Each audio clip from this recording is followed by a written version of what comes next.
So I found this page. You know, I was just going across web pages trying to find a good video topic to talk about. I was gonna make a video about just, you know, practicing Rizz and what is Rizz and how do you get it. You know, the end of the video is probably gonna be me saying something like, I don't go outside. Anyway, this page though is kind of funny because this is top 10 effective Rizz techniques. You know, this picture, I saw Ali's Bible of Rizz and I'm like, okay, whatever. Didn't think much of it until I read the first one, and then I thought this was the funniest thing ever. Drive them around for hours without music. I don't even know what that means. Everyone loves a good mystery, which is why you should gatekeep your music taste and sit in utter silence the entire way to Skyline. Wait, is this irony? Wait, this might be irony. Call them Pookie. Look directly into their eyes and enunciate the P. Pookie. Body slam them into the ground to get shotgun when going off for lunch. There's no better way to assert your dominance than to send them to the ER. Plus, they'll definitely be head over heels. Just not quite in the... Oh, okay, so this is satire. God damn it, I thought this was gonna be a good one. Literally, I'm not even joking. Like, this is right here. When you search up Rizz tips, what? The 1, 2, 3, 4, the 4th result. Man, I thought this was serious. I'm actually quite disappointed. Man, I thought I had a good video idea for a second. Just read off this list. Because the first one, I'm like, drive them around for hours without music. It's like that one game where you're driving and then you're supposed to choose whether or not to get into the car with like a stranger and trying to hitchhike to a set location. Then sometimes it's like it's a creep, other times it's just normal. Anyway, hopefully this one is way better. 11 tips to rizz a guy or girl up and make them fall for you. Did you know it's not always the looks that get you attention, but how to play the game of flirting?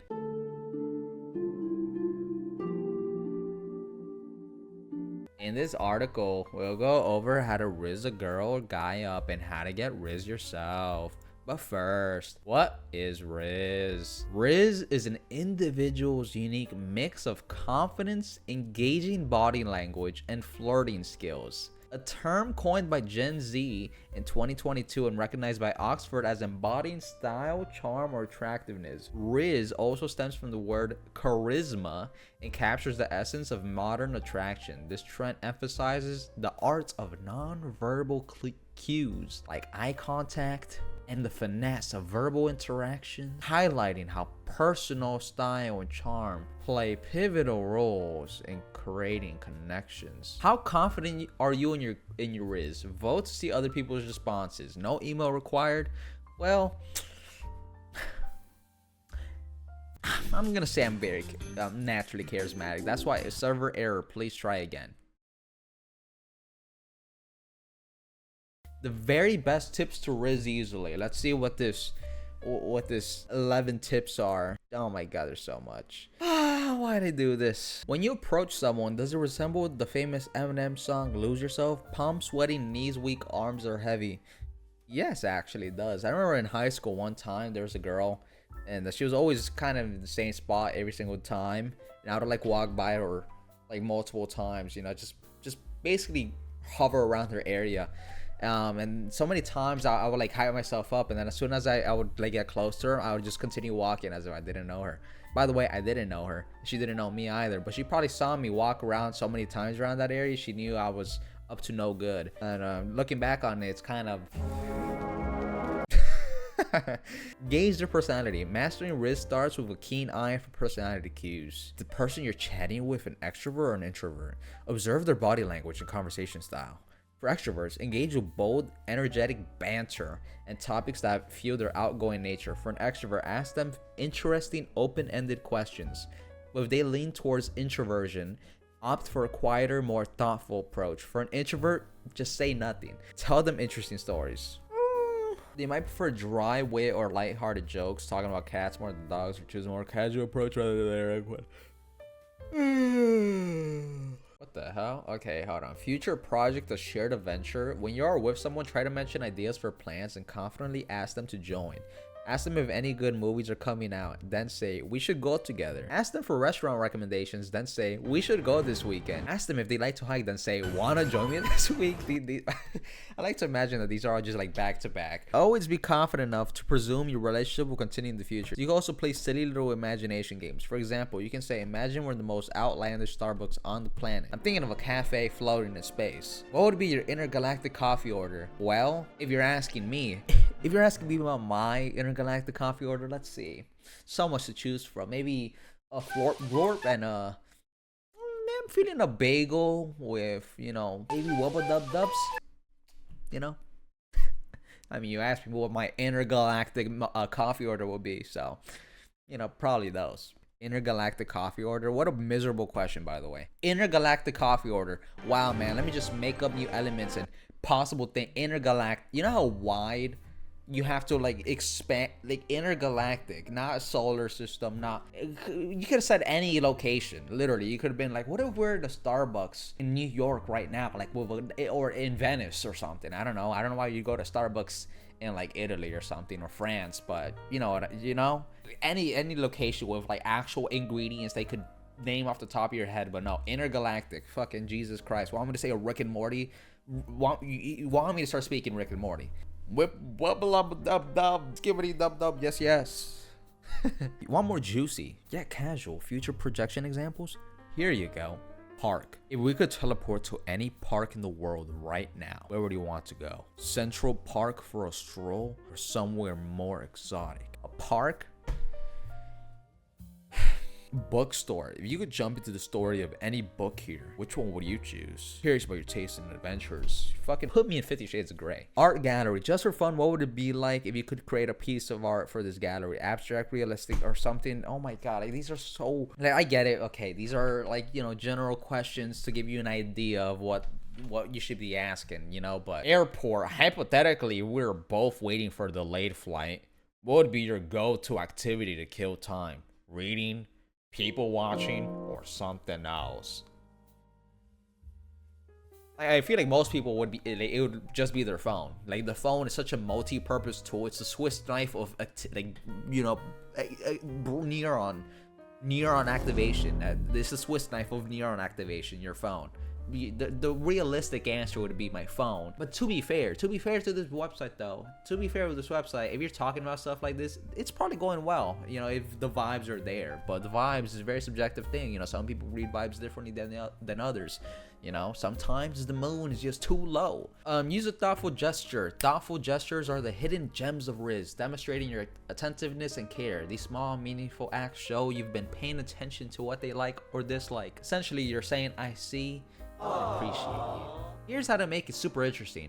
Bring their favorite coffee order unexpectedly. Fucking. Make a playlist of songs from their favorite genre or artist. No. Give them a book from their favorite genre or author. You see, okay, this one is all right. I think this one is the first reasonable one I've seen. Get them a treat from their favorite dessert category. Okay, that one sounds way better than bring them their favorite coffee order unexpectedly, because I mean that's way too broad of a tip. You know, like, what do you mean by unexpectedly? It's a lot of things. A lot of things could be unexpected, you know. Find tickets to a show or event they're interested in. Okay, toss money at it. Sure, you can do that as well. Offer to join them for a workout session if they love fitness. Take them to a craft market if they love handmade goods. Invite them for a night of stargazing if they're into astronomy. Cook a meal featuring their favorite cuisine. Give them a plant or unique seed packet if they love gardening. That one is actually lame as hell. I love gaming, but if you give me a fucking keycap for my keyboard and if he's like, think about me, fucking kick rocks, like, leave. A seed pack, by the way. Commoditized? Oh, mass-produced thing. A seed packet. That means it had to have been industrialized. That means it had to been mass-produced if it's in a fucking seed packet. Harness your body language Rizz. Body language is make it or break it Rizz signal that can either make you look ultra confident and suave or look like a character auditioning for The Walking Dead. How do you harness your body language so you ooze Rizz? Try these powerful tips. Power stance. Stand with your feet shoulder width apart. A stance that speaks of confidence. When it comes to eye contact, the balance is key. Maintaining eye contact for about 60 to 70% of the time is effective in conversations. It shows you're engaged, but not overly intense. Oh, hold on, I'm not straight here. Head tilts are subtly powerful. A slight tilt while listening indicates that you are actively engaged in what the other person is saying. In terms of arm placement, a lot rides on context. In one-on-one conversations, keep your arms uncrossed as this posture invites openness. Not doing that. Use hand gestures to emphasize points during a presentation. But remember, the gestures should be controlled and purposeful. Flailing arms can be distracting. Mirroring, when done subtly, can be a powerful tool if the person you're speaking with leans in. Integrating smiles into your interactions can make you seem more approachable and personable. A genuine smile, be careful not to have a fake one, at the beginning of the conversation can set a positive tone. In terms of proximity and space, it's important to respect personal boundaries while conveying engagement. In a group setting, positioning yourself so you can see everyone and everyone can see you without invading personal space is key. Lastly, nodding in agreement or understanding shows that you are following along and encourages others to contribute more. Giving an unexpected compliment, but I want to see what examples it gives. Hopefully this one is terrible as well. At the gym, your choice of exercises seems effective. It is cool to see someone who knows their way around the gym. Because obviously, you know, women can't be in the gym. Wait. Women obviously can't be in the gym. I'm listening. In the local park, you can just blend in with this peaceful setting. It's nice to see someone so in tune with nature. At the bakery, damn bitch, you got a dump truck. It's not what it says. I'm joking. Anyway, you seem to have a knack for picking the best pastries, you fat fuck. It's like you've got a secret bakery radar. Yeah, I bet you do.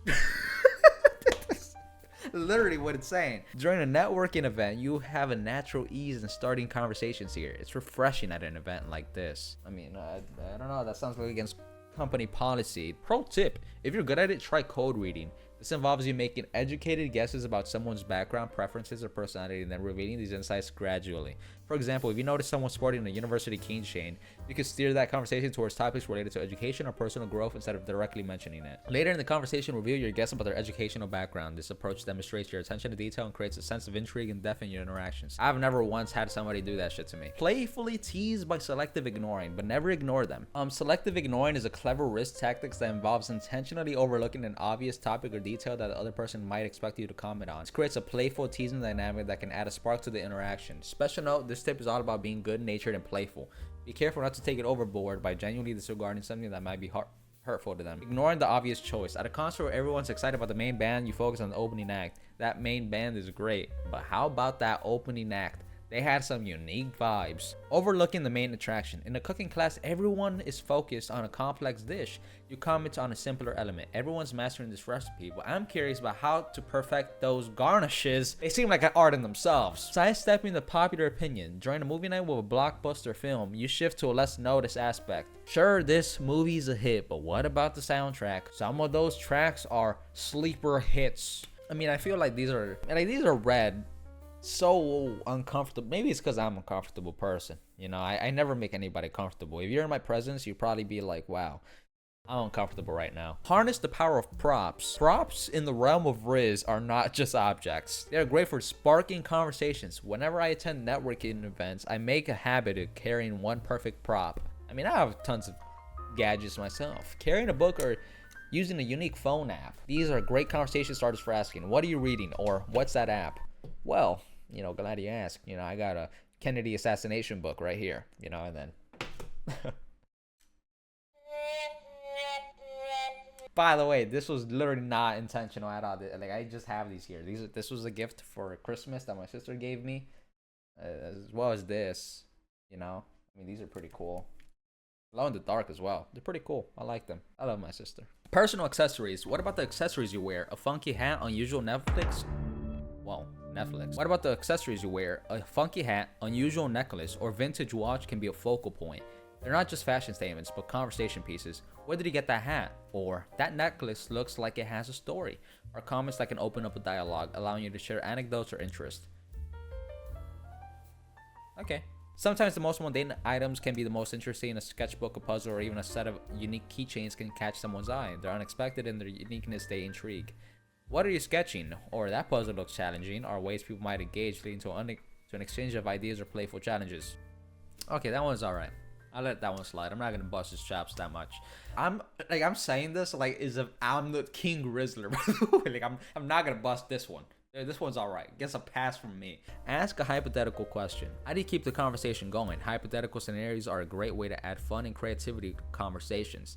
These playful what-ifs can reveal much about a person's thinking and sense of humor. Here are some examples. Urban jungle adventure. If you could have any wild animal as a pet in the city, what would it be? Imagine walking a giraffe down the street. By God. Don't do this one. Time travel dilemma. If you could travel back in time for just one day, which historical event would you choose to witness? I like this one. I'm a big fan of this one. Time travel dilemma. Sometimes you could get like a pretty good read about the kind of humor the person likes. You know, some people would definitely say, yeah, I'd probably go back to see like back to the time age question. You know, the tried and true. What do you kill the baby? What do you kill? What do you kill this one if he was small? You're stranded on a deserted island, but you can have an unlimited supply of one dessert. What's your survival suite? It sounds kind of dumb to say this, but probably Takis. Would that be a dessert? I'm gonna count it as a dessert. I'm gonna say Takis, which sounds counterintuitive because I'm in a deserted island, so there's probably not a lot of water. Probably super hot as well, but Takis is seriously intense. And it gives me superpowers as well. Takis are seriously intense. Oh, which leads us into this next one. Superpower selection. If you could have any superpower for a day, what would you choose and why? Flight, invisibility, or something even more outlandish? This one's alright, but I think this one is really relying on like how creative can you be? Because the superpower one, most people like it's quite boring. The Great Animal Showdown. Okay, think fast. One horse-sized duck or 100 duck-sized horses. Which would you rather face in a whimsical showdown? This is a good one. You see, because this one just has like it's an insane premise, but you don't got to think much about it. Like you set the premise up, so this is great. I like this one. The Great Animal Showdown. One horse-sized duck or 100 duck-sized horses. I think I'm gonna choose the one horse-sized duck. I think that one is easy peasy lemon squeezy. Just grab them by the neck, you know. Like, I actually don't know how ducks sound. Use the roller coaster effect of fractionization. You know how people say relationships are roller coaster rides with many ups and downs? The same can be said in conversation. This is where the concept of fractionation, bunch of math geeks, come into play. It alternates between emotionally deep, meaningful conversations and light, playful banter. This technique creates an emotional roller coaster that can intensify their connection. Share a personal, heartfelt story, then switch to a humorous anecdote. This back and forth keeps the interaction dynamic and unpredictable, fostering a stronger emotional bond. Here's a great example. Let's call this one doing the Rizz Master. This coffee shop's vibe is like a hidden gem in the city jungle, isn't it? Perfect escape from the chaos. Random person. Random. It's not even the date. It's just a random person. This coffee shop's vibes like a hidden gem in the city jungle, isn't it? Perfect escape from the chaos. Random person, definitely. It's like a secret sanctuary. I love the eclectic. Oh my God, you are a nerd. It's not electric, it's eclectic music they play. And do they come here often for the ambience? Responding to the mood set by the Rizz Master. Love the parentheses. Add so much more. Quite a bit. It's my recharge zone. Speaking of escapes, if you could jet off to any fantasy world, which one would it be? Fantasy world. I see the world of Avatar. Floating mountains seem breathtaking. How about you?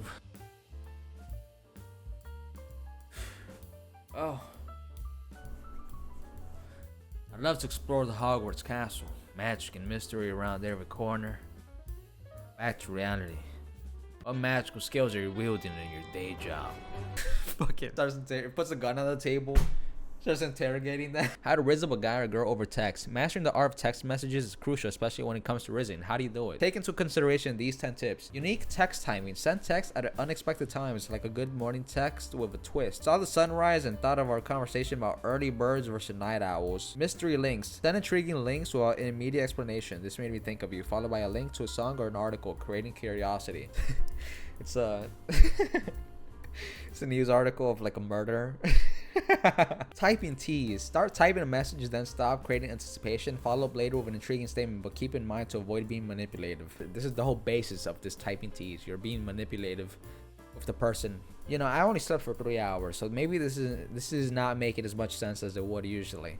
Voice notes. Using voice messages for a more personal touch. I especially love doing this when it's sharing a joke or story to add inflection and warmth. You see, I'm not a big fan of voice notes. I feel like at that point, just do a phone call. Delayed replies for effect. Strategically delay. Like, you see what I mean? Like, avoid being manipulated. Fuck it. Toss it. Delayed replies for effect. Strategically delay a response to build suspense or anticipation before revealing something exciting or humorous. I mean, it's not like the worst kind of manipulation, but you are being manipulative. So let's say don't be manipulative, but manipulate them. It's like double text with style. Double texting, make it count. You see, yeah, I'll also mention something here. I don't feel like double texting is that big of a deal. I double text all the time. I send this for this in return. I don't understand what double texting is like a cardinal sin. Maybe it's because I haven't been in like these kind of situations, you know, like online dating or whatever. I don't have a problem with double texting. I don't. If somebody double texts me as well, I don't fucking freak double texting me. Fuck. Bonus. This is what everybody wanted to say. Best Rizz pickup lines, because the ones that I read before, I mean, most people already know that. That was rookie knowledge, and some of them was just like rookie do not do knowledge. Feeling confident? Spice up your Rizz game with these fun, unique pickup lines that are sure to make an impression. Are you a magician?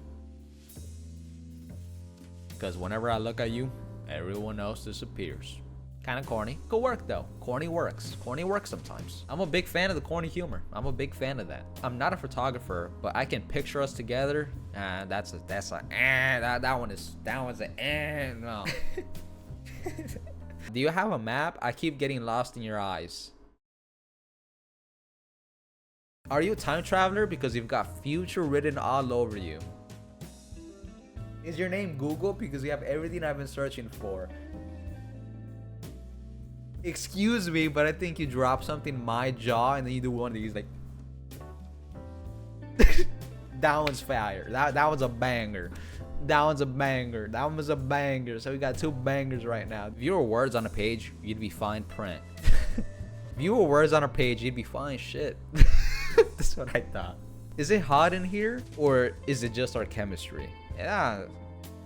That one's shit. Like, that one's not even like funny. That one's just bad. Are you a parking ticket because you've got fine? No. Do you believe in love at first sight, or should I walk by again? I like this one, but you have to intentionally be corny for this one. Like, I think all these could work if you are intentionally corny, but if you say these genuinely, it's not gonna work. Your hand looks heavy. Can I hold it for you? Yeah, that one. Ooh.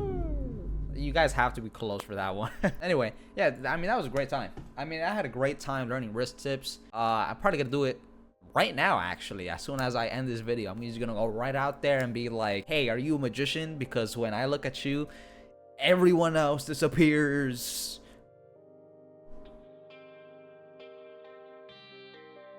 Yeah, I forgot to nod. Sorry. That's why it wasn't working. Anyway, have a good morning, good afternoon, good night. Hopefully you guys have a good rest of your day. Rest of your week if I don't ever see you again. Rest of your life. I'll see you guys later.